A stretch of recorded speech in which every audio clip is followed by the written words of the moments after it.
Today, we'll explore body mass index, stress management, and coping strategies. We'll show you how to compute BMI and explain why it's important. We'll also look at stress, its science, and how to manage it. And finally, we'll share coping strategies through a short role play. Let's begin! Body mass index explorers.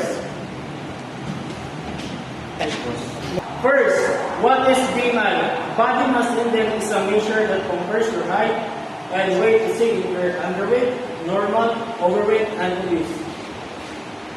Let's use the sample. Height equals 1.65 meters, weight equals 60 kilograms. This formula, BMI equals weight divided by height squared equals 60 divided by 1.65 times 1.65 equals 22.0.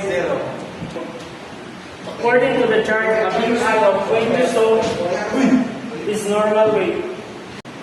Maintaining a healthy BMI is important for physical health, like preventing heart disease and mental health, since it improves confidence and well-being. Stress management strategies. Our stress scenarios is exam pressure. Oh no, I have 3 exams tomorrow. I feel nervous. My head hurts. I can't focus. In academics, these are the signs of stress. Headache.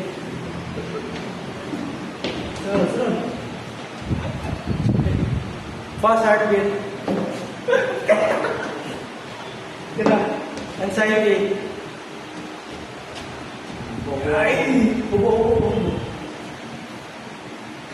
And restlessness.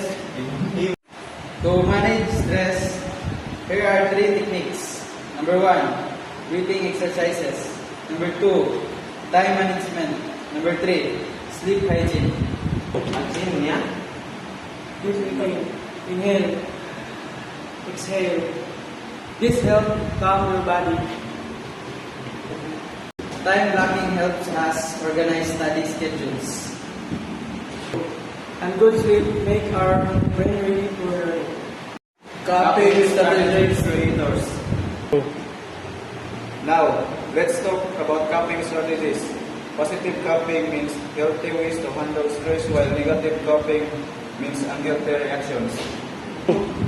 Positive coping, exercising, talking to friends, meditation. Negative coping, alcohol, overeating, avoiding responsibilities. Let's role play a positive strategy, time management. I don't know what to do first. I'll never finish this.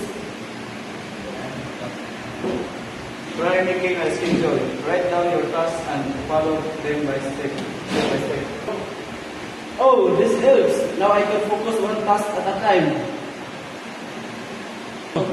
This shows that time management as a positive coping strategies reduces stress and make us more productive. We learned how to compute and interpret BMI. And we discover signs of stress and healthy ways to manage it. And we show how positive coping strategies can make a big difference. Remember, a healthy body and mind go hand in hand. Thank you for watching. Bye-bye.